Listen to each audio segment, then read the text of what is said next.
সরকার Luis আইকানের নকশা বাস্তবায়ন করতে চায় না, কি পাকিস্তানের পতাকা প্রতিষ্ঠিত করতে চায় তা নিয়ে সন্দেহ পোষণ করেছেন বিএনপির মহাসচিব মির্জা ফখরুল ইসলাম আলমগীর। রাজধানীর ইঞ্জিনিয়ার্স ইনস্টিটিউট মিলনায়তনে আয়োজিত এক আলোচনা সভায় তিনি এসব মন্তব্য করেছেন এবং একই অনুষ্ঠানে স্থায়ী কমিটির সদস্য খন্দকার মোশাররফ হোসেন তিনিও কথা বলেছেন। তিনি বলেছেন যে জিয়াউর রহমানের সমাধি সরানোর চেষ্টা হবে আগুনে হাত দেয়া। স্বৈরাচার পতন ও গণতন্ত্র মুক্ত দিবস উপলক্ষে এ আলোচনা সভার আয়োজন বিএনপির। এতে দলটির নেতারা বর্তমান সরকারকে স্বৈরাচার আখ্যা দিয়ে বলেন, আরেক স্বৈরাচার এরশাদকে সাথে নিয়ে দেশে ফ্যাসিবাদ প্রতিষ্ঠা করেছে। এ সংকটের শান্তিপূর্ণ সমাধান না হলে প্রয়োজনে গণ অভ্যুত্থানেরও হুঁশিয়ারি দেন নেতারা। এরশাদের সঙ্গে আপনার পার্থক্যটা কোথায়? বলতে এরশাদ ভালো ছিল আরো। জাতীয় সংসদ ভবন এলাকায় স্থাপিত লুই কানের নকশা বাস্তবায়নে সরকারি তৎপরতার সমালোচনা করেন মির্জা ফখরুল। অভিযোগ করেন, পাকিস্তানের পতাকার আদলে তৈরি ওই নকশা পুনঃপ্রতিষ্ঠায় সরকারের অন্য উদ্দেশ্য রয়েছে। আজকে শুধু শহীদ জিয়ার মাজার বুলডোজার দিয়ে তুলে দিতে চান, তার আগে গণভবন তুলতে হবে। গণভবন ওই নকশায় আছে কিনা আমরা জানি না। তুলতে হবে বঙ্গবন্ধু কনভেনশন সেন্টার এবং বলতে হবে বাংলাদেশের মানুষের কাছে যে লুই কানের নকশা আপনারা করতে চান, এবং সেটা হচ্ছে আমরা পাকিস্তানের পতাকাকে সেখানে পুনঃস্থাপিত করতে চাই। বিএনপির স্থায়ী কমিটির আরেক নেতা বলেন, জিয়ার সমাধি সরানোর নজির ভবিষ্যতের জন্য ভালো হবে না। শহীদ প্রেসিডেন্ট জিয়াউর রহমানের লাশের উপরে হস্তক্ষেপ করবেন, তার মাজার তুলে নেবেন। আপনারা বলছেন, আমার মনে হয় এতেই এদেশের জনগণ যে পরিমাণ বিক্ষুব্ধ হয়েছে তার ফলাফল আপনারা ভবিষ্যতে দেখবেন। আর যদি এই কাজ করেন তাহলে এটা হাত আগুনে দেওয়া হবে।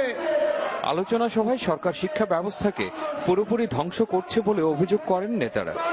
আবার সেই পূর্বাবস্থা বহাল, নোট বই তৈরি হবে, আপনার কোচিং করতে পারবে, সবই করতে পারবে, অর্থাৎ শিক্ষা ব্যবস্থাকে পুরো। মহসিনুর রহমান বাদল, চ্যানেল 24, ঢাকা। নির্মাণ করা হয়, সেই কারণে এই মূল নকশাটা আনার আসলে মূল দায়িত্ব পড়েছিল।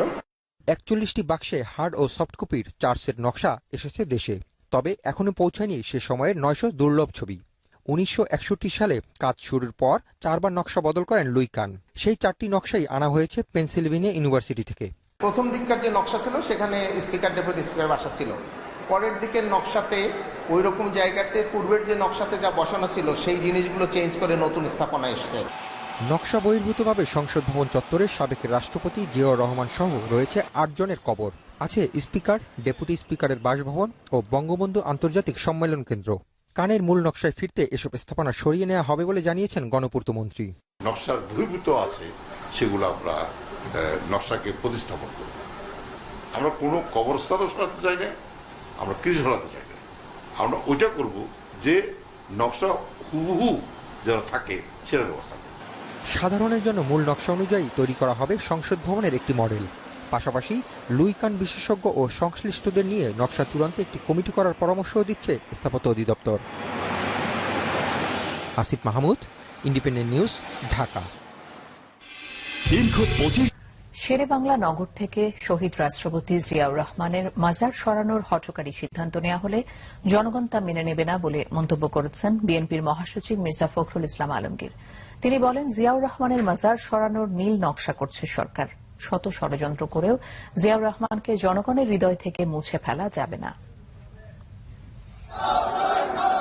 জাতীয়তাবাদী মুক্তিযুদ্ধের প্রজন্মের প্রতিষ্ঠাবার্ষিকী উপলক্ষে দলটির নেতাকর্মীদের সাথে নিয়ে শহীদ রাষ্ট্রপতি জিয়াউর রহমানের মাজারে ফুলেল শ্রদ্ধা জানান বিএনপির মহাসচিব মির্জা ফখরুল ইসলাম আলমগীর। সংসদ ভবন এলাকার লুই আইকানের নকশা যুক্তরাষ্ট্র থেকে দেশে আনার প্রসঙ্গে মির্জা ফখরুল বলেন, সরকার সচেতনভাবে চেষ্টা করছে জিয়াউর রহমানের নাম চিহ্ন মুছে ফেলতে।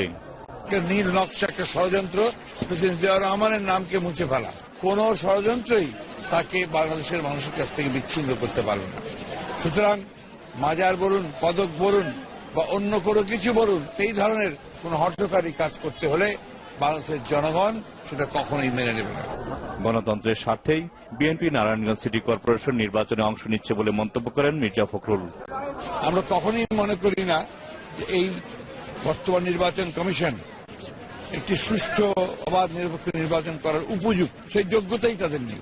আমরা সেনাবাহিনীর মোতায়েন করতে বলেছি এবং সেই সঙ্গে সুষ্ঠু নিরপেক্ষ নির্বাচন অনুষ্ঠানের জন্য যা ব্যবস্থা নেওয়া দরকার সেই ব্যবস্থা নিতে পেরেছে। 111 যেমন একটা রাজনীতিকরণের ষড়যন্ত্র ছিল, সেটাকে এই সরকার ধারণ করে তারা এখন রাজনীতিকরণের প্রক্রিয়া শুরু করার চেষ্টা করছে এবং দেশনেত্রী বেগম খালেদা জিয়াকে তাকে রাজনীতি থেকে দূরে সরানোর তারা একটা ষড়যন্ত্র করছে।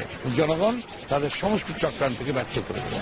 এদিকে জাতীয় প্রেস ক্লাবে এক আলোচনায় বিএনপির স্থায়ী কমিটির সদস্য নজরুল ইসলাম খান বলেন, নির্বাচন কমিশন শক্তিশালী করতে বেগম জিয়ার প্রস্তাব নিয়ে আলোচনার বিকল্প নেই।